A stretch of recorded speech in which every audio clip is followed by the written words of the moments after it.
కూడా నేను గౌరవ సభ్యులు తెలియజేస్తూ ఇది ఆమోదించమని చెప్పేసి మీ ద్వారా తెలియజేస్తాను. అధ్యక్ష, గౌరవ ముఖ్యమంత్రి గారు చంద్రబాబు నాయుడు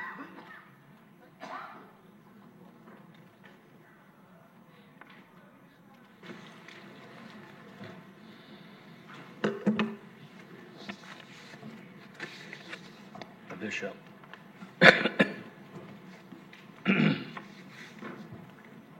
ఈరోజు ఎస్సీ కేటగరైజేషన్ దీని మీద చాలామంది సభ్యులు మాట్లాడారు. అయితే ఈ సందర్భంగా మొట్టమొదటిసారిగా నేను అంబేద్కర్ గారిని, జగజ్జీవన్ రామ్ గారిని, మహాత్మా జ్యోతిబా పూలే గారిని, ఎన్టీ రామారావు గారిని ఒకసారి స్మరించుకుని ఈ కార్యక్రమాన్ని ఏ విధంగా చేయబోతున్నాను చెప్పబోతున్నాను. ఇప్పుడే మిత్రులు పవన్ కళ్యాణ్ గారు కూడా, జనసేన అధినేత, చాలా స్పష్టంగా ఏ కారణాల వల్ల మేము ఈ కేటగరైజేషన్ చేస్తున్న విషయాలు కూడా వారు కూడా చెప్పారు. అదే మాదిరిగా ప్రధానమంత్రి నరేంద్ర మోడీ గారు కూడా సోషల్ జస్టిస్లో భాగంగా ఎస్సీలకు కూడా కేటగరైజేషన్ చేయాల్సిన అవసరం ఉందని నొక్కి చెప్పారు. అయితే ఆ దిశ ఈ సందర్భంగా మనం ఒకసారి ఆలోచిస్తే సమాజంలో పేదరికానికి అనేక కారణాలు ఉన్నాయి. చరిత్రలో మనం చూసినప్పుడు కొంతమంది ఆర్థికంగా, రాజకీయంగా, సామాజికంగా వెనుకబడే పరిస్థితికి వచ్చారు. చరిత్ర ఒకసారి విశ్లేషించినప్పుడు ఈ మూడు కారణాలు కూడా ఆ కులాల్ని ఎక్కడికక్కడ ఆర్థికంగా వెనక్కి లాగేసే పరిస్థితి వస్తుంది. ఇప్పుడు మనం ఒకసారి ఆలోచించిన దిశ, స్వాతంత్రం వచ్చింది, 70 సంవత్సరాల పైన పూర్తి చేసుకున్నాం. నిన్న మళ్ళా చూస్తే 2047కి 100 సంవత్సరాలు పూర్తి చేసుకోబోతున్నాం. ఇంకా కూడా ఆర్థికంగా, రాజకీయంగా, సామాజికంగా అసమానతలపైన పోరాడే పరిస్థితి వస్తూ ఉంది. ఇక్కడికి వచ్చినప్పుడు అధ్యక్ష, ఈ కేసు చెప్పిన తర్వాత చరిత్ర కూడా ఒకసారి, చరిత్రలో నేను కూడా ఒక 40-50 ఏళ్ళు భాగస్వాములు అయ్యే పరిస్థితికి వచ్చాం. అది కూడా ఒకసారి చూసినప్పుడు దీన్ని ఇటీవల కాలంలో అనేక ఛాలెంజెస్ తర్వాత, నేను ఆ చరిత్ర చెప్పేటప్పుడు ఎప్పుడు చెప్తాను, ఒక తీర్పు ఇచ్చారు. 7 మంది జడ్జెస్ 6+1 తీర్పు ఇచ్చినప్పుడు చాలా స్పష్టంగా రాష్ట్ర ప్రభుత్వాలు ఏ వర్గమైనా సరే వెనకబడిందని భావిస్తే మీరు వర్గీకరణ చేసే అవకాశాలు ఉన్నాయని రాష్ట్రం కానీ కేంద్రం కానీ అందరికీ మీకు చేసే అవకాశం ఉందని చాలా స్పష్టంగా తీర్పు ఇచ్చారు. దానిపైన 1 మ్యాన్ కమిషన్ వేయడం, గ్రూప్ ఆఫ్ మినిస్టర్స్ని నియమించడం, వారందరూ ఆలోచించిన తర్వాత మొన్నే క్యాబినెట్లో కూడా ఒక నిర్ణయం చేశాం. ఈ నిర్ణయం చేసిన దాని వెనకాల దిశ, ఎన్నికలప్పుడు కూడా ఎన్డీఏ కూటమి వర్గీకరణకు కట్టుబడి ఉందని చాలా స్పష్టంగా చెప్పాం. చెప్పిన మాట ఈరోజు నిలబెట్టుకోవడానికి ఆ వేదిక. అదే సమయంలో దిశ, ఇక్కడ మనం ఒకసారి చూస్తే ఇంకా ఇప్పుడే మిత్రులు పవన్ కళ్యాణ్ గారు కానీ కొంతమంది మెంబర్లందరూ అడిగారు. ఒక విషయం చూసినప్పుడు బుడగజంగం, అది ఎప్పటి నుంచో వాళ్ళ సమస్య అయితే చాలా విచిత్రంగా అటు ఇటు సమైక్య ఆంధ్రప్రదేశ్లో ఉన్నప్పుడు కొన్ని రోజులు వాళ్ళు ఎస్టీలో ఉండడం, తర్వాత ఇది రావడం అన్నీ జరిగాయి. నేను కూడా అది ఎక్స్ప్లెయిన్ చేసి ఒక తీర్మానం చేసి కేంద్రానికి పంపించి కేంద్రం ఆమోదిస్తే మళ్ళీ మనం ఎస్టీల్లో ఏ గ్రూప్లో చేర్చడానికి అవకాశం ఉంది, అది చేర్చడానికి అన్ని విధాలా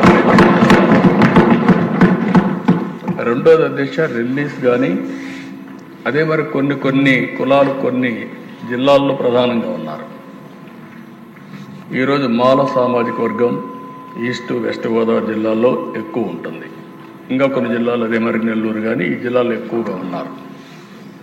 ఇంకొక పక్కన మాదిగ సామాజిక వర్గం రాయలసీమలో కడప, కర్నూలు, అనంతపూర్లు ఎక్కువగా ఉన్నారు. ఇప్పుడు మనం ఏదైతే సెన్సస్ ఒకసారి చూస్తే రెల్లి అంతా కూడా ఎక్కువగా విశాఖపట్నం, విజయనగరం ఆ ప్రాంతాల్లో ఎక్కువగా ఉన్నారు. అయితే ఈరోజు కమిషన్ వేసిన తర్వాత కమిషన్ ఇచ్చిన రిపోర్టు ఏదైతే 26 జిల్లాలు అయినాయి, ఈ 26 జిల్లాల్లో ఇది చేయాలంటే జనాభా లెక్కలు సరిగా లేవు కాబట్టి నేను రికమెండ్ చేయలేకపోతున్నాను. గవర్నమెంట్కి అధికారం ఉంది. 2026లో సెన్సస్ జరుగుతుంది. ఆ సెన్సస్లో వచ్చిన డేటా ఆధారంగా మీరు జిల్లా వారీగా కేటగరైజేషన్ చేసుకునే అవకాశం ఉందని చాలా స్పష్టంగా చెప్పారు. ఎన్నికల్లో కూడా మనం చెప్పింది జిల్లా వారీగా కేటగరైజేషన్ తీసుకొస్తామని చాలా స్పష్టంగా హామీ ఇచ్చాం. మళ్ళీ హామీ ఇస్తున్నా.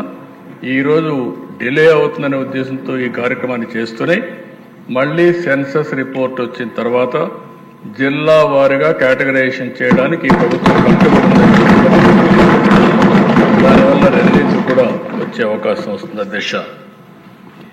అధ్యక్ష ఈరోజు అన్ని పార్టీలు కూడా మాట్లాడినప్పుడు ఒక సోషల్ జస్టిస్, సామాజిక న్యాయానికి కట్టుబడి ఉన్నామని అందరం కూడా చెప్తున్నాం. అన్ని పార్టీలు ప్రయత్నాలు చేస్తున్నాయి, ఏ కొద్ది పార్టీలు తప్ప. అయితే ఈ ఇష్యూలో ఒకసారి ఆలోచిస్తే అధ్యక్ష ఇప్పుడే పవన్ కళ్యాణ్ గారు చెప్పారు, ఆ రోజుట్లో కృష్ణా మాదిగలకు అన్యాయం జరిగింది, మాదిగ పేరు చెప్పడానికి కూడా చాలామంది ఇదవుతున్నారనే ఉద్దేశంతో మాదిగ దండోరా అని ఒక ఆర్గనైజేషన్ పెట్టి పెద్ద ఎత్తున ఉద్యమం చేశాడు. ఆ ఉద్యమం చేసినప్పుడు అధ్యక్ష నేను ముఖ్యమంత్రిగా ఉండడం, వాళ్ళ సమస్యలని చూడడం, చూసిన తర్వాత అనేక సార్లు మాట్లాడిన తర్వాత ఆల్ పార్టీ మీటింగ్స్ కూడా పెట్టుకొని అన్నీ చర్చించిన తర్వాత వారు చేసే డిమాండ్ సబబుగా ఉందనే ఉద్దేశంతో 10/9/96 మీరు కూడా ఆ రోజు పార్టీలో ఉన్నారు అధ్యక్ష, ఆ రోజు జస్టిస్ రామచంద్రరావు కమిషన్ వేశాం. జస్టిస్ రామచంద్రరావు కమిషన్ వేస్తే వీరు రాష్ట్రమంతా తిరిగి మొత్తం అధ్యయనం చేసి మాలా సామాజిక వర్గం, మాదిగ సామాజిక వర్గం, ఆది ఆంధ్ర, అదే మరిగా వీళ్ళందరి రెల్లి ఇవన్నీ కూడా చూసిన తర్వాత 4 కేటగరైజేషన్ కింద ABCD కేటగరైజేషన్కి ఆ రోజు మొగ్గు చూపించారు అధ్యక్ష. 28/5/97న వారు రిపోర్ట్ ఇచ్చారు. ఆ రిపోర్ట్ని బేస్ చేసుకుని మార్చి 98లో national commission for SC scheduled caste కమిషన్కి పంపించాం. అది కూడా వారు కన్సల్ట్ ఇవ్వాల్సిన పని లేదు, ప్రభుత్వం కన్సల్టేషన్ చేయాల్సిన బాధ్యత ఉందని చెప్పి ఆ రోజైతే పంపించాం. అది అయిన తర్వాత జూన్ 1999లో ఆర్డినెన్స్ ఇష్యూ చేశాం. 2/5/2200లో ఆ రోజు యాక్ట్ కూడా తీసుకొచ్చాం. అది కూడా మీరు చూస్తే ఏదైతే rationalisation and reservation act 2000 Andhra Pradesh scheduled caste అని చెప్పి యాక్ట్ కూడా తీసుకొచ్చాం. అదే సమయంలో ఎప్పుడు కూడా ఈ దేశంలో కొన్ని ఛాలెంజెస్ వస్తూ ఉంటాయి. ఏదైతే యాక్ట్ వచ్చిన తర్వాత నవంబర్ 2000లో హైకోర్టులో ఛాలెంజ్ చేశారు. నవంబర్లో అయితే హైకోర్టు కూడా దీన్ని అప్హెల్డ్ చేస్తూ ఇది కరెక్ట్గా ఉందని చెప్పి జడ్జిమెంట్ ఇచ్చారు. అదే మరిగా నవంబర్ 2004లో మళ్ళీ సుప్రీంకోర్టుకి వెళ్ళారు. సుప్రీంకోర్టుకి వెళ్ళినప్పుడు వారు అక్కడ చెప్పింది ఆ రోజుట్లో ఏదైతే వైలేషన్ ఆఫ్ ఆర్టికల్ 341(2) ఓన్లీ పార్లమెంట్కే అధికారం ఉంది అని ఒకటి, రెండోది ల్యాక్ ఆఫ్ లెజిస్లేటివ్ కాంపిటెన్స్ అని, మూడోది వైలేషన్ ఆఫ్ ఆర్టికల్ 14 అని చెప్పే ఉద్దేశంతో దీన్ని కొట్టేశారు అధ్యక్ష. అయితే 10/12/2000 2004 ఆ రోజు కాంగ్రెస్ గవర్నమెంట్ ఉంది. ఆ రోజు వీళ్ళు ఒక అసెంబ్లీలో తీర్మానం కూడా పాస్ చేసి మళ్ళీ పంపించారు అధ్యక్ష. This house had passed resolution on 22nd April 1998 for categorization scheduled caste as recommended by Justice Ramchandraju Commission. In view of the recent Supreme Court judgment, the House resolves to recommend to the Government of India to take up the matter in the parliamentary పంపించారు. కానీ అప్పట్లో అది చేయలేకపోయారు అధ్యక్ష. అయితే మే 2007 ఏదైతే justice Usha Mehra కమిషన్కి refer చేశారు, ఆ రోజు కూడా జస్టిస్ ఉషా మెహ్రా కమిషన్ 2008లో రిపోర్ట్ ఇస్తూ అన్యాయం జరిగిన మాట వాస్తవం కాబట్టి కేటగరైజేషన్ అవసరం అని చెప్తూ వారు కూడా 2000-2004 మధ్యలో ఈ కేటగరైజేషన్ వల్ల కొంత మంచి జరిగిందని కూడా సమర్థించే పరిస్థితికి వచ్చారు అధ్యక్ష. అది అయిన తర్వాత అధ్యక్ష మళ్ళీ ఇటీవల కాలంలో జస్టిస్ చంద్రచూడ్ నాయకత్వంలో 7 మెంబర్ జడ్జి బెంచ్ డిస్కస్ చేశారు అధ్యక్ష. అది డిస్కస్ చేసి మొన్నే జడ్జిమెంట్ ఇచ్చే పరిస్థితికి వచ్చారు. అది వచ్చిన వెంటనే మళ్ళీ అన్ని రాష్ట్రాల్లో కదలిక వచ్చింది. మనం కూడా 15-11-2024 ఆర్ఆర్ మిశ్రా కమిషన్ వేసాం. ఆయన 27-11-2024లో ఛార్జ్ తీసుకున్నారు. 13 జిల్లాలు తిరిగారు. హెడ్ ఆఫ్ ది డిపార్ట్మెంట్స్తో మాట్లాడారు, సెక్రటరీస్తో మాట్లాడారు, ఎమ్మెల్యేస్తో మాట్లాడారు. అందరితో చర్చించిన తర్వాత కూలంకుషంగా ఒక రిపోర్ట్ ఇచ్చారు. ఆ రిపోర్టు 10/3/2025లో ఆయన రిపోర్ట్ ఇచ్చారు అధ్యక్ష. ఈ రిపోర్ట్లో అధ్యక్ష 59 కులాలు ఉన్నాయి. ఈ 59 కులాల్లో ఆయన అధ్యయనం చేసిన తర్వాత group 1 most backward Relli sub group 12 క్యాస్టులు, గ్రూప్ 2 మాదిగా సబ్ గ్రూప్ 18 క్యాస్టులు, గ్రూప్ 3 రిలేటివ్లీ అక్కడ గ్రూప్ 1 మోస్ట్ బ్యాక్వర్డ్ అన్నారు అధ్యక్ష, గ్రూప్ 2 బ్యాక్వర్డ్ అన్నారు అధ్యక్ష, గ్రూప్ 3 రిలేటివ్లీ లెస్ బ్యాక్వర్డ్ అని చెప్పి పేరు పెట్టి మాలా సబ్ గ్రూప్ 29 కమ్యూనిటీస్ని కలిపి రిపోర్ట్ ఇచ్చారు అధ్యక్ష. ఈ రిపోర్ట్ ప్రకారం అధ్యక్ష ఈరోజు మనం చూస్తే వారు ఇచ్చిన రిపోర్ట్లో గ్రూప్ ఏ మొత్తం చూసిన తర్వాత జనాభా బ్యాక్వర్డ్నెస్ మిగిలిన అన్ని చూసిన తర్వాత 1% రికమెండ్ చేశారు అధ్యక్ష. పాపులేషన్ చూస్తే 2.25, వారు రికమెండ్ చేసింది 1% రికమెండేషన్ చేశారు. గ్రూప్ 2 అధ్యక్ష 41.56% పాపులేషన్ 6.5% రికమెండ్ చేశారు. గ్రూప్ 3 53.98% పాపులేషన్ 7.5% రికమెండ్ చేశారు అధ్యక్ష. ఇవన్నీ కూడా అధ్యక్ష 2011 జనాభాను బేస్ చేసుకొని చేశారు. అయితే రోస్ట్రం కూడా అధ్యక్ష మీరు ఒకసారి ఆలోచించినప్పుడు ఇవన్నీ బ్యాలెన్స్ కావాలంటే ఫస్ట్ 100కి ఎవరైతే మాల సామాజిక వర్గం ఉన్నారో వాళ్ళకి 7.5 ఉంది కాబట్టి 8 ఇచ్చారు అధ్యక్ష. అదే మాదిగ సామాజిక వర్గం ఏదైతే ఉందో వాళ్ళకి 6.5 ఉంది కాబట్టి దాన్ని 6 చేశారు అధ్యక్ష. ఇంకొక పక్క 1% రెల్లీకి ఇచ్చారు అధ్యక్ష. 200 వచ్చినప్పుడు మాల సామాజిక వర్గానికి 7 చేసి, మాదిగ సామాజిక వర్గానికి 7 చేసి, 1 వచ్చి రెల్లీస్కి ఇచ్చారు అధ్యక్ష. అంటే మాల సామాజిక వర్గానికి ఇది ఒక క్లారిటీ ఉండాలి అధ్యక్ష అందరికీ. రోస్టర్ అన్నప్పుడు 6.5 అయితే ప్రాబ్లం వస్తుంది, 100కు 6.5 ఇవ్వలేము. లేకపోతే మాల సామాజిక వర్గం 7.5 అయితే 7.5 అన్నప్పుడు ఆఫ్ ఇవ్వలేము. ఈ రెండు ఆలోచించి 200 పాయింట్లు తీసుకొని రోస్టర్ ఎస్టాబ్లిష్ చేశారు. ఫస్ట్ 100కు ముందు చేశారు, నెక్స్ట్ 100కు చేశారు. ఫస్ట్ 100లో బ్యాలెన్స్ కాదు కాబట్టి సెకండ్ 100లో అందరికీ బ్యాలెన్స్డ్గా పెట్టారు. మూడో దిశ ఇది బ్యాక్లాగ్ ఉంటే 1 year వరకు బ్యాక్లాగ్ పెట్టారు. ఆ బ్యాక్లాగ్ ప్రకారం ఇవ్వడానికి కూడా రికమెండేషన్ ఇచ్చారు. అంటే రిజర్వేషన్స్ ఏ విధంగా వస్తాయంటే ఫస్ట్ 100 పోస్టులు వచ్చినప్పుడు 8 పోస్టులు ఎస్సీ అంటే మాల సామాజిక వర్గానికి వస్తాయి. మాదిగ సామాజిక వర్గానికి 6% వస్తాయి. 1% రెల్లి సామాజిక వర్గానికి గ్రూప్ 1కి వస్తాయి. 3 కలిపితే 15% అవుతుంది. నెక్స్ట్ 100కు పోయినప్పుడు బ్యాలెన్స్ చేయడానికి మాల సామాజిక వర్గానికి 7, మాదిగ సామాజిక వర్గానికి 7, 1 రెల్లి సామాజిక వర్గానికి 7 + 7 1 15 వస్తాయి. ఈ రెంటుల్లో చూసినప్పుడు 200 వచ్చినప్పుడు మళ్ళీ బ్యాలెన్స్లో 15 వచ్చి మాల సామాజిక వర్గానికి, 13 వచ్చి మాదిగ సామాజిక వర్గానికి, 2 వచ్చి ఏదైతే రెల్లి సామాజిక వర్గం ఉన్నారో వాళ్ళకు 1% వస్తుంది. పర్సంటేజ్ వైజ్ సమానంగా అంటే అక్కడికి వచ్చి 2 వస్తుంది. ఓవరాల్ బ్యాలెన్స్ అవుతుంది. ఇది వాడు ఇచ్చిన రిపోర్టు. దీనివల్ల 200 ఫస్ట్ 100 పాయింట్లు వచ్చినప్పుడు మాల సామాజిక వర్గానికి ఎక్కువ వస్తాయి.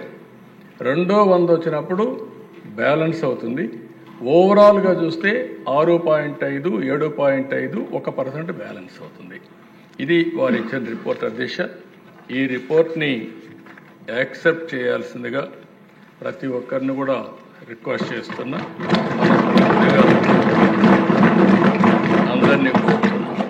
అయితే అధ్యక్ష, ఇక్కడికి వచ్చినప్పుడు ఒక్క విషయం మీ అందరికీ చెప్పాల్సిన బాధ్యత నా పైన ఉంది అధ్యక్ష. దీనిపైన చాలా ఎక్సర్సైజ్ చేశాం. ఆ ఎక్సర్సైజ్లో కూడా వారు కూడా కొన్ని డీటెయిల్స్ ఇచ్చారు. ఆ డీటెయిల్స్ మనం చూస్తే ఏ వర్గం ఎట్లుంది, ఎట్లా ఆర్థికంగా ఉన్నాయి, ఉద్యోగపరంగా ఉదాహరణ గ్రూప్ 1లో అనలైజ్ చేశారు డేటా పెట్టుకొని. ఇందులో మాలలు, మాదిగలు, ఆది ఆంధ్ర, రెల్లి కులాలు ఎంతమందికి వచ్చాయో చెప్పారు. గ్రూప్ 2 చేశారు, గ్రూప్ 3 చేశారు, గ్రూప్ 4 చేశారు, జ్యుడిషియల్, టీటీడీ అన్నీ కూడా అధ్యయనం చేసి ఇవన్నీ కూడా ఒక సైంటిఫిక్గా చేసే పరిస్థితికి వచ్చారు. ఇంకో పక్క స్థానిక సంస్థల్లో కూడా ఎవ్వరికి అపోహలు లేకుండా ఇందులో కూడా అధ్యయనం చేశారు అధ్యక్ష. జిల్లా పరిషత్లు ఎట్టున్నాయి, ఎంపీటీసీలు ఎట్టున్నాయి, ఎంపీపీలు ఎట్టున్నాయి, ఇవన్నీ కూడా అధ్యయనం చేసి అందరి రిక్వెస్ట్లు తీసుకొని ఫైనల్గా దీన్ని ఫైనలైజ్ చేసే పరిస్థితికి వచ్చారు అధ్యక్ష. అధ్యక్ష, ఇది వచ్చినప్పుడు నేను ఇక్కడ ఒక విషయం మీ అందరికీ మీ దృష్టికి తేవాల్సిన అవసరం ఉంది. నేను ఎప్పుడు కూడా అధ్యక్ష ఒక విధంగా నెక్స్ట్ మంతే మనం ముగ్గురు మహనీయులు ఏప్రిల్లో జన్మదినం జరుపుకుంటున్నాం. అంబేద్కర్ గారిది, అదే మరిగా పోలే గారిది, జగజీవన్ రామ్ గారిది. మనం నిమిత్తం మాత్రం ఒక నెలలో ఈ ముగ్గురు మహనీయులు పుట్టినప్పుడు వారి యొక్క జన్మదినాన్ని కూడా మనం జరుపుకునే సందర్భంలో దేశ ఎగ్జాక్ట్గా నేను ముఖ్యమంత్రిగా ఉన్నప్పుడు ఒకటి కేటగరైజేషన్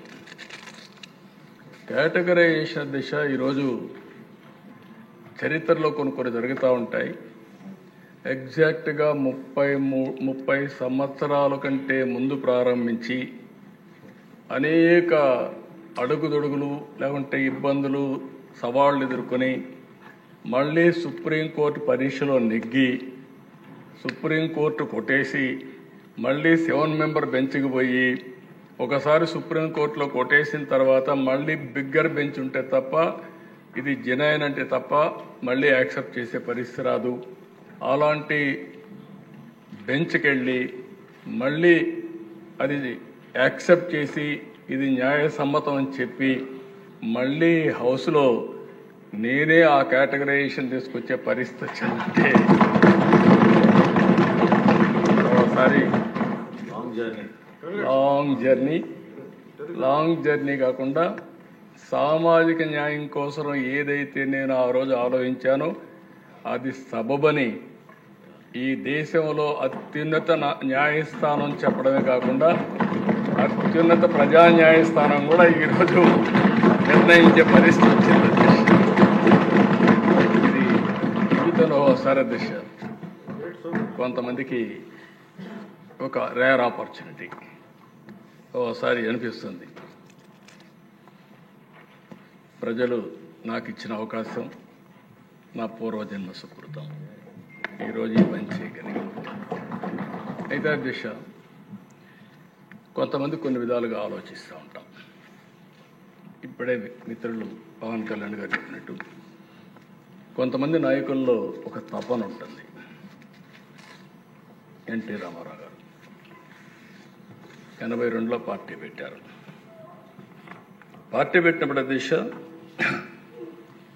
ఆయన ఈ మహనీయుల యొక్క స్ఫూర్తిని తీసుకొని ఎప్పుడు కూడా పేద పక్షాల ప్రతినిధిగా ఉండాలి, సామాజిక న్యాయం చేయాలి అని అనునిత్యం పరితపించిన వ్యక్తి ఎన్టీ రామారావు గారు అని చెప్పి నేను మీకు తెలియజేస్తాను. అయితే దేశం మీరు కూడా మొట్టమొదటి నుంచి ఉన్నారు ఆయనతో. మీరు ఆయన ఆలోచన విధానాన్ని ఎప్పటికప్పుడు చూశారు. ఈ దేశంలో ఫస్ట్ టైం ఎస్సీలకు ఎస్టీలకు 50% ఇండ్లు రిజర్వేషన్ చేయాలని నిర్ణయించిన వ్యక్తి ఎన్టీ రామారావు గారు. ఏదో పూరిల్లో ఉంటే అంత మునుపటి దేశ ఇల్లు అనేది ఒక 500 రూపాయలు ఇచ్చేవాడు. ఆ 500 రూపాయలు గుడిసేసేవాడు. ఆ గుడిసేస్తే ఎండొస్తే వర్షాలు వస్తే ఇంక మనకు తెలిసింది. అలాంటిది కాదు. ఈ పేదవాళ్ళు ఉండవలసిన స్థలం పర్మనెంట్ హౌస్ అని దేశంలో మొట్టమొదటిసారిగా శాశ్వత గృహ నిర్మాణాలు నిర్మించిన వ్యక్తి ఎన్టీ రామారావు. ఇంకో పక్కన దేశ ఆయన ఆలోచించిన విధానం మనం ఆ రోజు చూస్తే, పేద పిల్లలు చదువుకోవడానికి చాలా అవస్థపడుతున్నారు, అందులో ఎస్సీ ఎస్టీ పిల్లలు ఇంకా ఎక్కువ అవస్థపడుతున్నారని ఫస్ట్ టైం ఈ దేశంలో సోషల్ వెల్ఫేర్ రెసిడెన్షియల్ స్కూల్స్ పెట్టిన ఏకైక వ్యక్తిని చదువుతారని. ఈరోజు 190 స్కూల్స్ ఉన్నాయి. ఈ 190 స్కూల్స్ అధ్యక్ష కార్పొరేటివ్ స్కూల్స్ అన్నీ టౌన్స్లో ఉంటాయి, 1 ఎకరా 2 ఎకరాల్లో ఉంటారండి. అలాంటిది 10 ఏకర్స్ ల్యాండ్, 10 ఎకరాలు 20 ఎకరాలు ల్యాండ్స్ ఇచ్చి బ్రహ్మాండమైన బిల్డింగ్లు కట్టి బెస్ట్ విద్యా వ్యవస్థకు శ్రీకారం చుట్టిన వ్యక్తి నందమూరి తారక రామారావు. అక్కడి నుంచి దిశ అనేక కార్యక్రమాలు చేసుకుంటూ వచ్చాం. నేను ముఖ్యమంత్రి అయిన తర్వాత దిశ ఒకసారి చూస్తే ఎస్సీల పట్ల వివక్షత అప్పుడు ఆశ్చర్యం వేస్తుంది. ఇప్పుడు కూడా ఇవి ఉండే మెంబర్స్ చాలామంది అర్థం చేసుకోవాల్సిన అవసరం ఉంది. తెలంగాణలో అయితే బాంచేల్ని కాళ్ళు మొక్కతాం. ఇది ఎంత ఆశ్చర్యం వేస్తుందంటే వాళ్ళకి అది తప్ప ఇంకొకటి తెలిసేది కాదు. దాన్ని మార్చడానికి నాకు చాలా సమయం పట్టింది. ఆ రోజుట్లో మీరు చూస్తే దశ ఒక చట్టం తీసుకొచ్చాం. దీనికంటే ముందు నేను జస్టిస్ పున్నయ్య గారు, ఆ రోజు షెడ్యూల్ కులాల కోసం పనిచేసిన వ్యక్తి జస్టిస్ పున్నయ్య గారు. ఒక నాలెడ్జ్లో కానీ కమిట్మెంట్లో కానీ ఒక దీక్షతో పనిచేశాడు. ఆ రోజు నేను ఆలోచిస్తే దీక్ష ఎలాంటిదంటే, ఈరోజు మీరు చూస్తే గ్రామాల్లో బోరు దగ్గర కానీ బావి దగ్గర కానీ ఎస్సీలు నీళ్లు తీసుకోవడానికి వీలు లేదు, అగ్రవర్ణాలతో సమానంగా. ఊర్లో చెప్పులు వేసుకొని తిరగడానికి వీలు లేదు, చెప్పులు తీసేసి ఊరు తర్వాత చెప్పులు వేసుకునే పరిస్థితి. ఇంకొక పక్కన దిశ ఒక టీ బంక్ దగ్గరికి పోతే 2 గ్లాసులు పెట్టి, ఆ 2 గ్లాసుల్లో ఒక గ్లాస్ అతను 2 గ్లాసులు పెట్టరు, ఒకటే గ్లాసు పెడతారు, పక్కన ఎక్కడ పెడతారు. అతనే వచ్చి ఆ గ్లాసులో టీ పోయించుకొని తాగి కడిగి మళ్ళీ ఆ గ్లాసు పెట్టేసిపోవాలి. అంటే అన్టచబుల్ అంటే ఎంత పరాకాష్ట మీరు గుర్తుపెట్టుకోవాలి. దేవాలయాలకు ఎంట్రన్స్ లేని పరిస్థితి. అంటే ఇలాంటివి చూసిన తర్వాత దిశ నేను ఈ జీవో తీసుకొచ్చాను. జస్టిస్ పున్నయ్య కమిషన్ ఇస్తాం. 42 రికమెండేషన్లు ఇచ్చాడు. 27 జీవోలు కానీ మెమోలు కానీ ఇష్యూ చేశాను. ఒక మాటలో చెప్పాలంటే కుల వివక్షత పైన యుద్ధం చేసిన ప్రభుత్వం తెలుగుదేశం ప్రభుత్వం యుద్ధమే చేశాం. అదర్వైజ్ ఆ మనుషుల్లో కరుడు గట్టకపోయిన అహంభావంతో ఏమాత్రం కూడా వెళ్ళలేని పరిస్థితి. ఇక్కడ మీరు చూస్తే ఈ జీవో చూస్తే మీకు అర్థమవుతుంది. ఇది జీవో ఎంఎస్ నెంబర్ 105 డేటెడ్ 31/10/2011. ఇందులో చూసిన ప్రదేశాలు, this team will interact with all sections of the people in the villages including SCs, STs and convince and persuade the upper caste people against the evil of untouchability in various forms and in whatever manner it is being practiced, and also against atrocities against SCs and STs with special reference to the villages concerned. The team lead the SCs and STs into the village temple, provide access to the public water sources and get the separate glass for SCs system removed from the tea and coffee shops. The team should also tackle any other village level social evils or superstitions like Jogin, Basani system, Banamati, Potiraju, bonded labor, manual scavenger. అంటే మీరు ఇవన్నీ చూస్తే దశ ఎంత భయంకరంగా అంటే మనిషిని మనిషిగా ట్రీట్ చేయలేని పరిస్థితి, మనిషిని యాక్సెప్ట్ చేయలేని పరిస్థితి. అక్కడి నుంచి ఆ దశ నేను ఒకటే డిసైడ్ చేసుకున్నాను, ఈ రాష్ట్రంలో ఎట్టి పరిస్థితుల్లో ఇవి ఉండడానికి వీలు లేదని జస్టిస్ పొన్నయ్య గారు ఇచ్చిన రికమెండేషన్ని తీసుకున్న తర్వాత 27 మెమోల్ని జీవోలు ఇష్యూ చేశాం. ఆ ఫస్ట్ జీవో మీరు చూస్తే జీవో ఎంఎస్ నెంబర్ 92 ఆయన ఇచ్చిన report as it is accept చేయడం.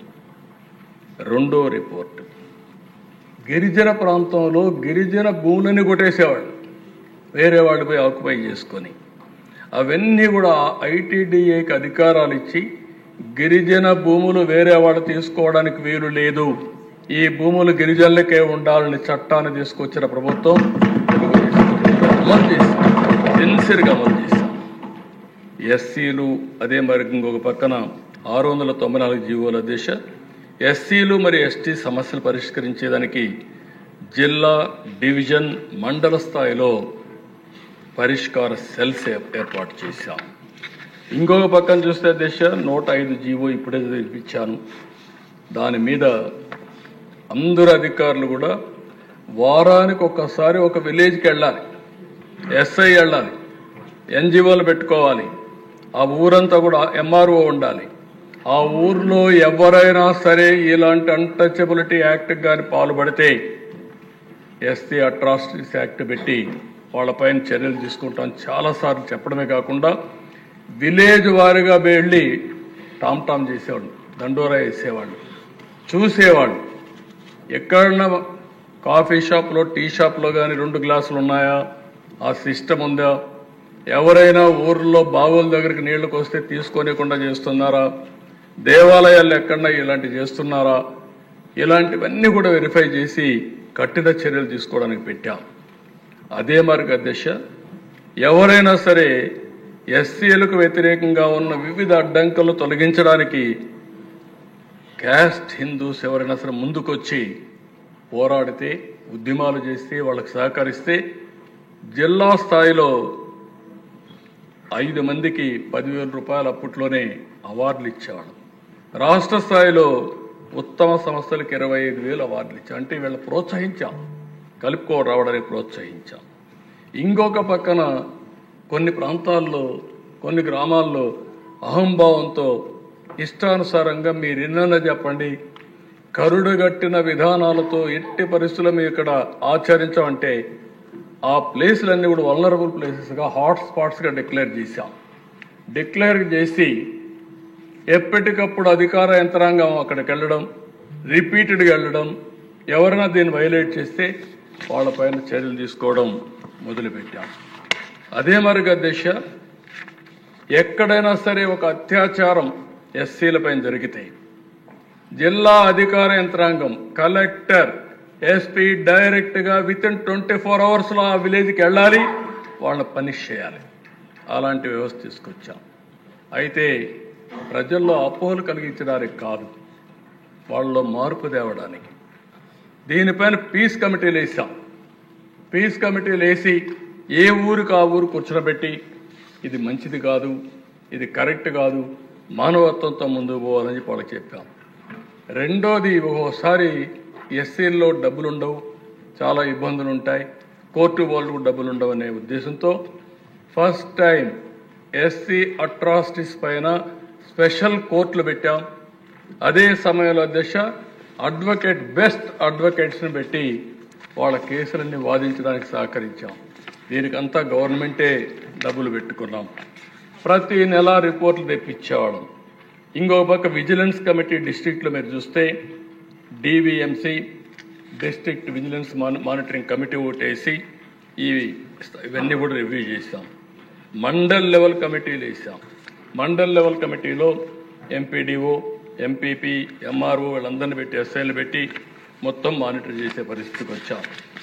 ఈ విధంగా ఆలోచించిన మొత్తం ఒక 27 జీవోలు ఇష్యూ చేశాం. ఇంకో పక్కన మీరు చూస్తే ఇక్కడికి వచ్చినప్పుడు సోషల్ ఈక్వాలిటీ కింద ఎక్కడికక్కడ క్యాంపులు పెట్టి అవేర్నెస్ తీసుకొచ్చాం. రాష్ట్ర స్థాయిలో ఒక నోడా ఆఫీసర్ని పెట్టి అతన్ని అన్ని జిల్లాలు తిప్పి ఇవన్నీ చేశాం. ఇంకొక పక్కన మీరు ఒకసారి చూస్తే రిలీఫ్, ఈరోజు ఎస్సీ అట్రాసిటీస్ పైన ఇచ్చే రిలీఫ్ ఆ రోజు జస్టిస్ పొన్నయ్య గారి కమిషన్ ఆధారంగా ఇచ్చిన డబ్బులు తప్ప, తర్వాత గవర్నమెంట్లో అటు పెంచాం తప్ప ఇవన్నీ ఇచ్చాం. అప్పట్లోనే 30,000 రూపాయలు, ఏదైనా ఇల్లు కొట్టేస్తే ఇల్లు కట్టేయాలి, ఎంప్లాయ్మెంట్ ఇవ్వాలి, ఉపాధి చూపించాలి, మళ్ళీ అదనంగా 30,000 రూపాయలు వాళ్ళకి ఆర్థిక సహాయం చేయమని చెప్పిన ప్రభుత్వం ఆ రోజు తెలుగుదేశం ప్రభుత్వం అని చెప్పి కూడా నేను మీకు తెలియజేస్తున్నాను. బరియల్ గ్రౌండ్స్ పోనీయకుండా చేసేవాడు. బరియల్ గ్రౌండ్కు రోడ్డు మీద ఉంటే ఇది మా పొలం కాబట్టి మేము పోనీయమంటే అవన్నీ కూడా ఎవిక్ట్ చేపించి చేసామని చెప్పి కూడా నేను మీకు తెలియజేస్తున్నా. ఇలాంటివన్నీ కూడా గ్రాంట్ కానీ ఎంప్లాయ్మెంట్ కానీ ఇవన్నీ ఇచ్చాం. ఇవన్నీ ఇచ్చి ఇంకో పక్కన ఎవ్రీ మంత్ 30వ తారీఖున ప్రతి గ్రామంలో రాష్ట్రంలో పౌర హక్కుల దినోత్సవాన్ని జరిపాం. అంటే సివిల్ రైట్స్ డే, ప్రతి ఒక్కరికి హక్కులు ఉన్నాయని చెప్పి ఇవన్నీ పెట్టి చేయించాం. కడాన మీరు చెప్పినట్టు గిరిజన భూముల్ని గిరిజనేతరులు ఎవరు తీసుకోవడానికి లేదని చెప్పి పెట్టాం. ఎలాంటి ఇబ్బందులు లేని భూములన్నీ వాళ్ళకి ఇమ్మని చెప్పి పోడో కల్టివేషన్ ఏదైతే ఉందో ఈరోజు గిరిజన భూములు హక్కులు కల్పించింది ఎన్టీ రామారావు గారు అయితే అప్పటి నుంచి మళ్ళీ ప్రత్యేక చట్టంలో కొన్ని జీవోలు ఇష్యూ చేసి అమలు చేశాం. ఇవన్నీ కూడా మీరు ఆలోచిస్తే దగ్గర 27 జీవోలు ఇష్యూ చేశాం. ఈరోజు ఒకసారి నేను చూస్తే నాకే ఆశ్చర్యం అనిపిస్తుంది, నేనే ఇచ్చానా అనిపిస్తామని. ఇప్పుడు అంటే చరిత్ర ఎట్లుంటుంటే ఓసారి రిమైండ్ చేసుకుంటే తప్ప మనకు అర్థం కాని పరిస్థితి. నాకెంతో ఆనందం. ఆ రోజు నేను చేసిన పని ఈరోజు కూడా ఒక సోషల్ జస్టిస్కి కానీ అంటరాని తన నిర్మూలనకు కానీ బ్రహ్మాండంగా పనిచేసిందంటే చాలా గర్వంగా ఆనందంగా ఉన్నా. నేను చేసింది రైటు, భగవంతుడు నాకు అవకాశం ఇచ్చాడు, ఆ అవకాశాన్ని సమాజం కోసం ఉపయోగించామని ఆనందం, తృప్తి ఉందని చెప్పి కూడా నేను మీకు తెలియజేసుకుంటున్నాను. ఓసారి కొన్ని అవకాశాలు వస్తూ ఉంటాయి, కొంతమంది సద్వినియోగం చేసుకుంటూ కొంతమంది చేసుకోలేరు. నేను ఎప్పుడూ ఒకటే అంటాను, ఈరోజు మీరు చూసే ఫస్ట్ టైం బాలయూరి ఈస్ట్ గోదావరి జిల్లాలో పుట్టిన వ్యక్తి, ఆయన టాలెంట్ చూసాం. మీరు కూడా ఉన్నారు. ఎన్డీఏ ప్రభుత్వంలో స్పీకర్గా పెట్టుకోమని ఆనాటి ప్రభుత్వంలో వాజ్పేయి గారు రిక్వెస్ట్ చేస్తే 2 ప్రభుత్వాలకు కూడా సయోధ్య ఉండాలి, కనీసం మీరు మంత్రులు తీసుకోకపోతే పోయారు, ఒక స్పీకర్ని తీసుకోమని తెల్లవారితో నిర్ణయం చేసి ఆయనకు ఇన్ఫార్మ్ చేశాం. మొట్టమొదటిసారిగా లోకసభ స్పీకర్గా ఒక దళితుడిని చేసిన పార్టీ తెలుగుదేశం పార్టీ.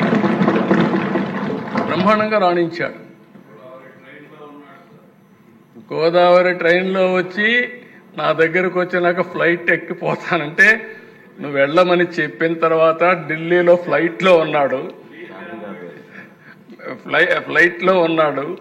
ఫ్లైట్లో ఉంటే దిశ వాజ్పేయి గారు ఫోన్ చేసి మీరు ఇప్పుడన్నా ఒప్పుకోండి 10:30కి నామినేషన్ వేయాలి 12 గంటలకు 11:30 12 గంటల టైం టైం కూడా అయిపోతుందంటే అప్పుడు నేను అన్నాను ఓకే నేను చెప్తానని చెప్పి మళ్ళీ ఫోన్ చేసి ఓకే అండి బాలయోగి గారికి ఇస్తున్నా అని చెప్పి బాలయోగి గారు ఫ్లైట్లో ఉంటే ఎర్రంనాయుడు గారికి ఫోన్ చేసి పిఎం గారు అని ఇది చేశారు మీకు ట్రాఫిక్ అంతా కూడా క్లియర్ చేస్తారు ప్రత్యేకమైన లైన్ ఇస్తారు ఇమ్మీడియట్ దిగతానే తీసుకుపోయి నామినేషన్ ఇప్పించమంటే ఎగ్జాక్ట్గా 5 నిమిషాలకు ముందు పోయి నామినేషన్ వేశారు అధ్యక్ష. బట్ ఒక దళిత ఒక ఎస్సీ బిడ్డ బ్రహ్మాండంగా రాణించి మొత్తం దేశమంతా కూడా మెప్పించే స్థాయికి ఎదిగారంటే అదే తెలుగుదేశం పార్టీ తెలుగు గడ్డ గర్వపడుతుందని చెప్పి కూడా నేను మీకు తెలియజేసుకుంటున్నాను. ఇదే మరుగు అధ్యక్ష 99లో మీరు కూడా ఉన్నారు, మీరు కూడా మంత్రి. ఆ రోజు ప్రతిభా భారతి గారిని స్పీకర్ చేశాం. ఒక మహిళ ఒక దళిత మహిళని స్పీకర్ చేస్తే ఏ విధంగా ఉంటుందో ఆలోచించి మనం చేశాం. ఆ రోజు కూడా మీరు చూస్తే తెలుగుదేశం పార్టీ మొట్టమొదటిసారిగా ఒక దళిత మహిళని అసెంబ్లీ స్పీకర్ చేసిన ఘనత కూడా మనకు దక్కింది అధ్యక్ష. ఇంకొక పక్క అధ్యక్ష ఆ రోజు ఈ రెండే కాకుండా కాకి మాధవరావు ఎవరు అంతవరకు ఎస్సీలు చీఫ్ సెక్రటరీ కాలేదు, అవుతారని కూడా ఊహించుకోలేదు వీళ్ళు. కానీ ప్రమోట్ చేయడమే కాకుండా కాకి మాధవరావు గారిని చీఫ్ సెక్రటరీ చేసి మళ్ళీ ఏదైతే పంచాయతీరాజ్ లోకల్ బాడీ ఎలక్షన్స్ కోసం స్టేట్ ఎలక్షన్ కమిషనర్గా చేశాం అధ్యక్ష. ఇంకో పక్క అధ్యక్ష అదృష్టం ఒకసారి ఎన్టీ రామారావు గారు నేషనల్ ఫ్రంట్ చైర్మన్గా ఉన్నప్పుడు అంబేద్కర్ గారికి భారతరత్న వచ్చింది. ఆయన కృషి మనం ఎప్పుడు మర్చిపోలేమని చెప్పి ఇంకొకటి అధ్యక్ష మీరు ఒకసారి చూస్తే మళ్ళీ ఎన్డీఏ గవర్నమెంట్లో అంబేద్కర్ గారి ఫోటో పార్లమెంట్లో పెట్టే పరిస్థితికి వచ్చింది. అంటే ఇవన్నీ కూడా ఒకసారి జరిగినప్పుడు మనకు కూడా ఒకసారి తృప్తి, ఒక సాటిస్ఫాక్షన్, మనం కూడా భాగస్వాములు అని చెప్పి ఆనందం అధ్యక్ష. ఇంకో పక్క అధ్యక్ష కేఆర్ నారాయణన్, నేను యునైటెడ్ ఫ్రంట్ చైర్మన్గా కన్వీనర్గా ఉన్నప్పుడు కేఆర్ నారాయణ గారిని ప్రపోజ్ చేసి ఒక ఎస్సీని రాష్ట్రపతి చేసిన ఘనత కూడా ఆ రోజు తెలుగుదేశం పార్టీకి యూఎఫ్కి దక్కింది అధ్యక్ష. అప్పుడు కాంగ్రెస్ కూడా సపోర్ట్ చేసే పరిస్థితికి వచ్చారు. అబ్దుల్ కలాం అధ్యక్ష, అబ్దుల్ కలాం గారిని ఈ దేశం ఎప్పుడూ గుర్తుపెట్టుకుంటుంది. అలాంటి వ్యక్తిని వాజ్పేయి గారి సహకారంతో ఎన్డీఏ గవర్నమెంట్లో ప్రెసిడెంట్ ఆఫ్ ఇండియా చేసిన ఘనత కూడా మనకు దక్కుతుంది. మన రోల్ ఉంది, దానికి గర్వపడుతున్నాం అధ్యక్ష. వీళ్లే కాకుండా అధ్యక్ష ఈరోజు నరేంద్ర మోడీ గారిని కూడా మీరు ఒకసారి ఆలోచిస్తే ప్రధానమంత్రిగా కోవింద్ గారిని ఒక షెడ్యూల్ కులానికి సంబంధించిన వ్యక్తిని ప్రెసిడెంట్ ఆఫ్ ఇండియా చేశారు. ఈరోజు దేశ రాష్ట్రపతిగా ముర్ము గారిని ఈరోజు చేసే పరిస్థితి వచ్చారు. ఇవన్నిట్లో మనం భాగస్వాములు అయిన దానికి నాకెంతో ఆనందంగా ఉంది. అందుకనే అధ్యక్ష ఈరోజు నేను చెప్తున్నా ఇక్కడుండే మెంబర్స్కి అందరికీ తెలుగుదేశం పార్టీ ఎన్డీఏ కూటమి జనసేన తెలుగుదేశం బీజేపీ ముగ్గురం కలిసి ఒకటే హామీ ఇస్తున్నాం. ఈ ఎన్డీఏ అందరికీ సామాజిక న్యాయం చేయడానికి కట్టుబడి ఉన్నామని మరొకసారి అందరికీ విజ్ఞప్తి చేస్తున్నాం. నేను ముందే చెప్పాను, ఏదైతే ఈరోజు మనకు సెన్సస్ కావాలి, సెన్సస్ వస్తే ఆ సెన్సస్ ఆధారంగా జిల్లాల వారీగా రిజర్వేషన్స్ పెట్టే పరిస్థితి వస్తుంది. ఈరోజు మిశ్రా కమిషన్ కూడా ఒకటే చెప్పారు, government may take a view on this at an appropriate time after conduct of next census based upon national principles, quantifiable data and inter-sea backwardness. అంటే నెక్స్ట్ ఏదైతే సెన్సస్ వస్తానే దాన్ని బేస్ చేసుకొని జిల్లా వారీగా పెట్టడానికి దాన్ని కూడా ఏమన్నారంటే there have been requests to fix the percentage of reservations to the sub-classified groups by taking district as a unit. There are 26 districts in the state at present. and Commission would not like to make any announcement in this matter because there is no proper census. కాబట్టి proper census వచ్చిన తర్వాత మేము కట్టుబడి ఉన్నాం. దానికి ఎట్టి పరిస్థితుల్లో కూడా న్యాయం చేస్తాం. ఈ ప్రభుత్వం సామాజిక న్యాయం జరగాలని, అందరికీ న్యాయం చేయాలనే ఉద్దేశంతోనే ఈ ప్రభుత్వం ముందుకు పోతున్నామని చెప్పి కూడా నేను మీకు తెలియజేస్తున్నాను. ఇప్పుడే స్వామి గారు కొన్ని విషయాలు చెప్పారు, నేను అవన్నీ పోవడం లేదు.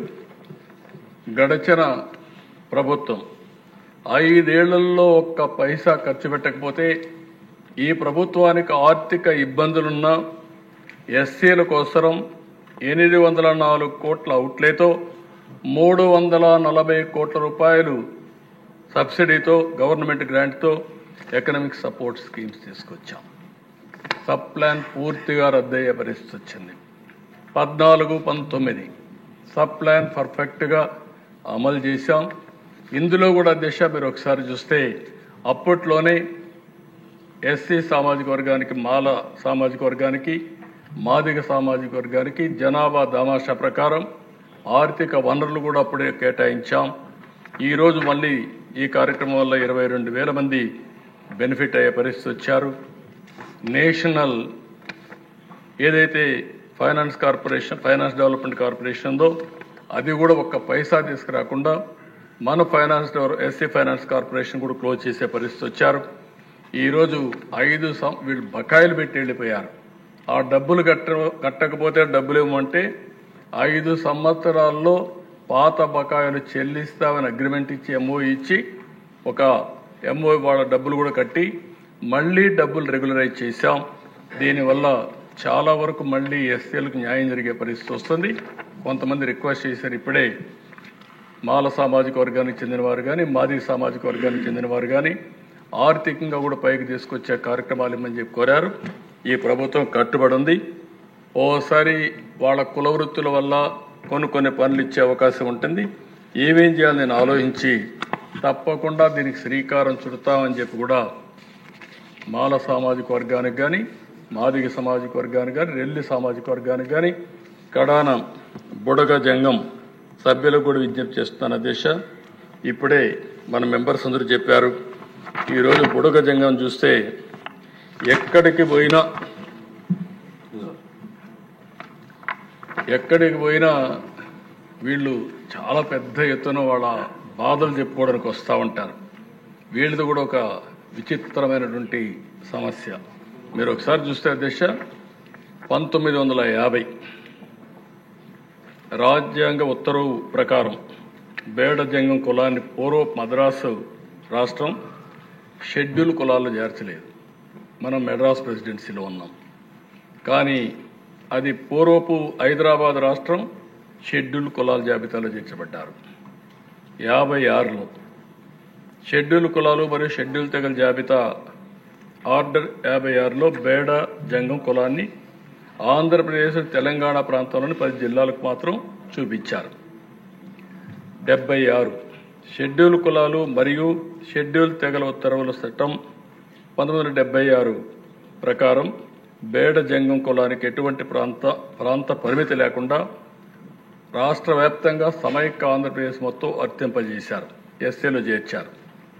2002లో 1976 సవరణ రాజ్యాంగ ఉత్తర్వులు చట్టం 2002 ద్వారా రద్దు చేశారు. దీని ద్వారా తెలంగాణ ప్రాంతంలోని జిల్లాలకు చెందిన బేడ జంగం కుల ప్రజలు మాత్రమే ఎస్సీ హోదాను పొందేందుకు అర్హులని చెప్పి ఇచ్చారు. 2014 వచ్చే కొందుకు అధ్యక్ష, ఆంధ్రప్రదేశ్ తెలంగాణ రాష్ట్రాలుగా రీఆర్గనైజేషన్ చేసే సమయంలో బేడ జంగం కమ్యూనిటీని ఆంధ్రప్రదేశ్ రాష్ట్రానికి సంబంధించిన షెడ్యూల్ కులాల జాబితా నుండి తొలగించినట్లు ఆంధ్రప్రదేశ్ రీఆర్గనైజేషన్ చట్టం 2014లోని 5 షెడ్యూల్లోని సెక్షన్ 28 ద్వారా ప్రకటించారు. ఈరోజు పాపం వాళ్ళు చూస్తే ఏ కులంలో కూడా వాళ్ళు లేరు. బీసీల్లో లేరు, ఎస్సీల్లో లేరు, ఎక్కడా లేరు, క్యాస్ట్ సర్టిఫికేట్ ఇవ్వడం లేదు. చాలా అవస్థపడుతున్నారు. దీనికి ఒక కమిటీ కూడా వేసాం అధ్యక్ష. ఆ కమిటీ కూడా అప్పట్లోనే ఒక రిపోర్ట్ కూడా ఇచ్చారు. జేసీ శర్మ ఐఏఎస్ 1 మ్యాన్ కమిషన్ వేసాం. ఆయన ఒక రిపోర్ట్ కూడా ఇచ్చాడు. ఆ రిపోర్ట్ని తీసుకొని కొంతవరకు ముందుకెళ్ళాం. కానీ ఇది ఉంది. ఈరోజు నేను ఈ సభలో ఒక ప్రత్యేకమైన తీర్మానం పెడుతున్నాను అధ్యక్ష. ఈ తీర్మానం ద్వారా కేంద్రానికి పంపించి కేంద్రాన్ని ఒప్పించి బుడగ జంగాన్ని కూడా ఎస్సీలో చేర్చడానికి అన్ని విధాల ప్రయత్నం చేస్తాం. అదే సమయంలో ఈ బుడగ జంగాన్ని ఏ గ్రూప్లో, ఎందుకంటే మొత్తం వీళ్ళు ఉండేది కొద్దిగానే ఉన్నారు, ఏ గ్రూప్లో కూడా మనకు ఆ ఫ్లెక్సిబిలిటీ పెట్టాం. కాబట్టి వీళ్ళని ఏ గ్రూప్లో పెట్టడానికి ఈ ప్రభుత్వం అన్ని విధాల ప్రయత్నం చేస్తుందని వారందరూ కూడా హామీ ఇస్తూ ఈ తీర్మానాన్ని ఏకగ్రీవంగా మీరందరూ బలపరచవలసిందిగా ఆమోదించవలసిందిగా కోరుకుంటున్నాను. ఇది అల్టిమేట్గా దిశ. ఈరోజు మీరు చూస్తే చరిత్రలో రామచంద్రరాజు కమిషను, లేకపోతే జస్టిస్ పొన్నయ్య కమిషను, పాత ఒకసారి చూస్తే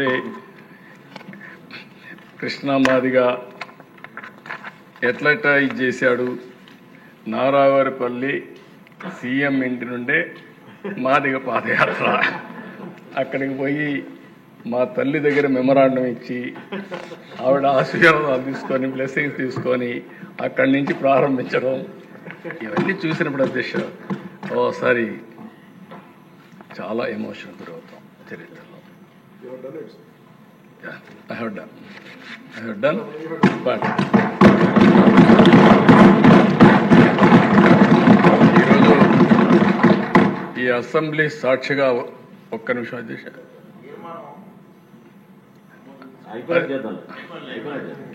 ఈరోజు అధ్యక్ష ఓసారి కొన్ని అవకాశాలు వస్తూ ఉంటాయి.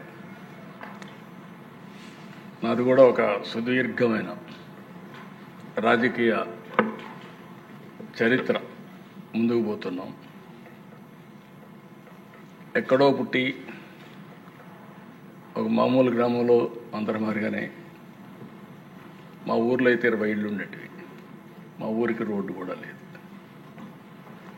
అప్పట్లో నేనేం చేసేవాడిని అంటే, రెవల్యూషనరీగా రోడ్డు వేస్తే బస్సు వస్తుందంటే ఆ రోడ్డు వేయించడానికి ఇంటికి ఒక ఎడ్ల బండి కట్టి మట్టి తోలేవాళ్ళం.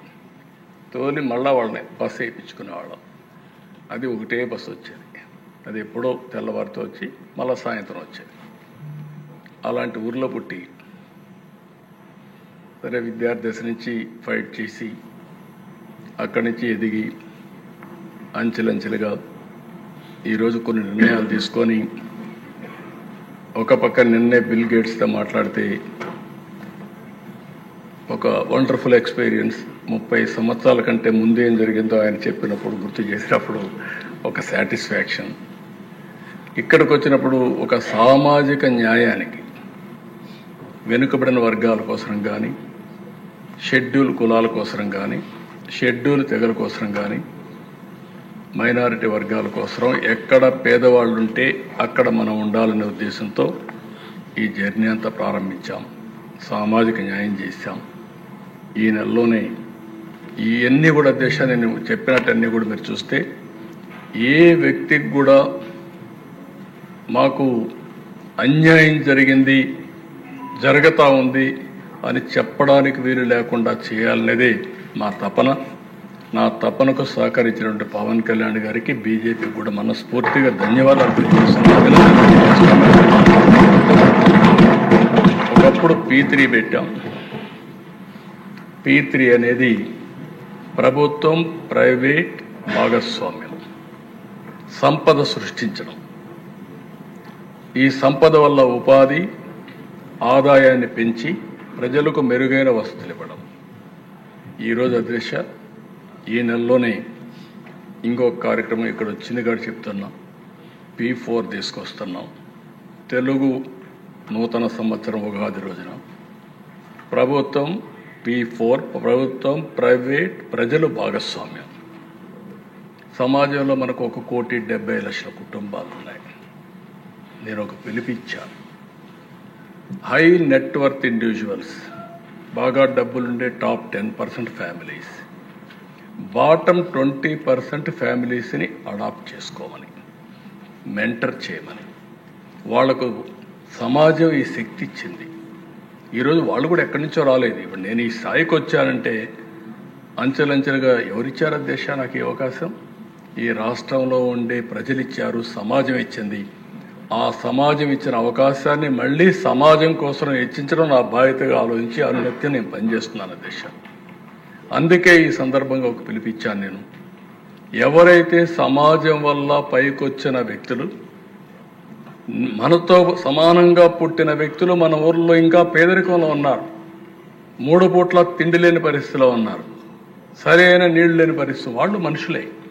కానీ మనకు అవకాశాలు వచ్చాయి, మనం చేయగలిగే వాళ్ళు చేయలేకపోతున్నారు. అందుకే నేను పిలిపిస్తున్నాను అధ్యక్ష, జీరో పావర్టీ. ఈ జీరో పావర్టీలో కూడా అధ్యక్ష పేదరికం ఎవరికి ఉంది అధ్యక్ష? ఈరోజు సమాజంలో మీరు ఒకసారి చూస్తే ఇదంతా కూడా జీరో పావర్టీ అనేది ఈ పేదవాళ్ళకే ఉంది. అందులో ఎక్కువ ఎవరున్నారు? ఎస్సీస్లో ఉన్నారు, బీసీస్లో ఉన్నారు, గిరిజనులో ఉన్నారు, మైనారిటీస్లో ఉన్నారు, అగ్రవర్ణాల్లో కూడా ఉన్నారు. అందుకనే అధ్యక్ష 20% ఫ్యామిలీస్ అంటే 30 లక్షల కుటుంబాలు ఉంటారు. P4 కింద అడాప్ట్ చేసుకుంటాం. గవర్నమెంట్ ఇవ్వాల్సింది ఫోకస్ చేస్తాం. టెక్నాలజీ మెచ్యూరిటీ వచ్చింది. మ్యాక్రో లెవెల్లో రాష్ట్ర స్థాయిలో ప్లానింగ్ చేయొచ్చు, క్షేత్రస్థాయిలో ప్రతి ఒక్క ఇంటిని ఫోకస్ చేయొచ్చు. అది వాళ్ళు అడాప్ట్ చేసుకున్న వ్యక్తులు కూడా పెట్టి మెంటరింగ్, వాళ్ళు చేయాల్సింది వాళ్ళకు ఆర్థిక సహాయం, టైమ్లీ హెల్ప్, ఒక short term, medium term, long term goals పెట్టుకొని వీళ్ళు కానీ మానిటర్ చేయగలిగితే ఇది అసాధ్యం కాదు. ఈరోజు ఒక విధంగా ఆలోచిస్తే ఒక ఇంపార్టెంట్ డే ఎందుకు అంటున్నానంటే, ఒక కేటగరైజేషన్ తీసుకునే సందర్భంగా పేదరికం లేని రాష్ట్రాన్ని చూడాలన్న ఆలోచన. జీరో పావర్టీనే కాకుండా ఆర్థిక అసమానతను తగ్గించాలి. కొంతమంది ఈరోజు దేశ సంపద వచ్చిన తర్వాత కోట్ల రూపాయలు వచ్చే పరిస్థితి వచ్చింది, కొంతమంది నిరుపేదలుగా ఉన్నారు. ఇది సమాజానికి మంచిది కాదు. నా జీవితంలో ఒకటే ఆలోచిస్తున్నా, జీరో పావర్టీ ఫేజ్ 1 తర్వాత ఆర్థిక అసమానతలు తగ్గించడానికి నా జీవితాంతం పనిచేస్తాను. మా పార్టీ కూడా పనిచేస్తుంది. ఎన్డీఏ కూడా పూర్తిగా ఆ దిశగా ముందుకు పోతామని మీ అందరికీ హామీ ఇస్తున్నా. ఆ దిశగా ముందుకు పోతాం. అదే సమయంలో అధ్యక్ష, ఈరోజు ఇక్కడికి వచ్చినప్పుడు కోస్తా జిల్లాలో తూర్పు కాపులకు కుల సర్టిఫికెట్ ఇవ్వడం లేదని చెప్పి ఇప్పుడే బుచ్చేశ్వర్ గారు రైజ్ చేశారు. తప్పకుండా దీన్ని కూడా తీసుకొని ఏ విధంగా వర్కౌట్ చేయాలో వర్కౌట్ చేస్తామని చెప్పి తెలియజేసుకుంటూ, ఎవ్వరికి కూడా అన్యాయం జరగకుండా అందరికీ న్యాయం జరిగేట్టుగా చేయడం మన బాధ్యత. అదే సమయంలో కొంతమంది కొన్నిసార్లు అపార్థం కూడా చేసుకునే పరిస్థితి ఉంటారు. తెలిసి కానీ తెలియకుండా కానీ ఎవ్వరికి ఈ ప్రభుత్వం ఇబ్బంది పెట్టదు. అదే సమయంలో సామాజిక న్యాయం చేయడానికి మాత్రం 100కి 100% కాదు, 1000% కమిటెడ్గా పనిచేస్తామని మరొకసారి తెలియజేసుకుంటూ, ఈరోజు ఈ అవకాశాన్ని ఇచ్చిన మీకు మిత్రులందరికీ కూడా మనస్ఫూర్తిగా అభినందిస్తూ, ప్రత్యేకంగా జనసేన అధినేత పవన్ కళ్యాణ్ గారికి, బీజేపీ నాయకులకి, ప్రధానమంత్రి గారికి అందరికీ ధన్యవాదాలు తెలియజేసుకుంటూ సెలవు తీసుకుంటాను.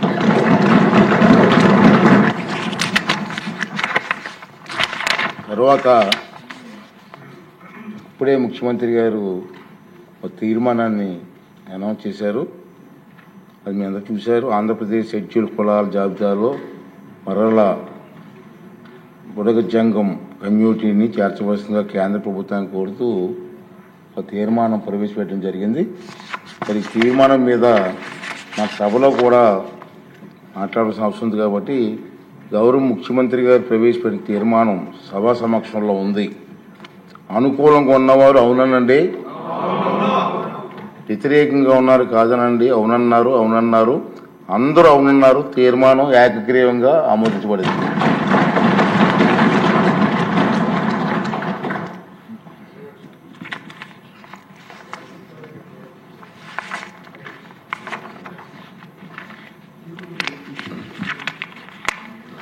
తర్వాత నిన్న మొన్న సార్